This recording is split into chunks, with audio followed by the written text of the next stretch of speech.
Hi guys, in this video, I'm going to teach you how to create new categories in Expensify.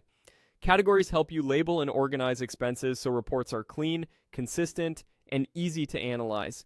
Adding a new one is quick, and I'll walk you through it from the new Expensify interface. First, open the new Expensify site in your browser. Once you're in the app, turn your attention to the left-hand sidebar. There, you'll see a section called Workspaces. This is where company or team settings live, including the categories your members can choose when they submit expenses. Click Workspaces to expand it and view the workspaces you have access to. Next, choose the workspace where you want to add the category. In the example, you'll see a sample workspace, but on your screen, select the workspace that matches your team or project. That opens the workspace overview.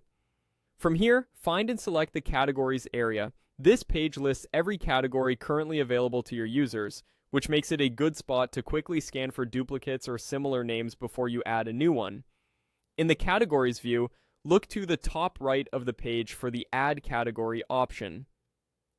It's easy to miss if you're focused on the list, so move your eyes up to the action buttons. Click Add Category to start creating a new entry. A small form will appear asking for the category name. Type a clear, specific name that your team will immediately recognize, like travel, airfare, or client meals. Keeping names short and consistent helps people choose the right option on mobile and keeps reports tidy. Avoid special characters if your accounting export doesn't support them, and follow any naming convention your organization already uses. After you've entered the name, click Save. That's it. The new category is created and will now appear in the list on this page.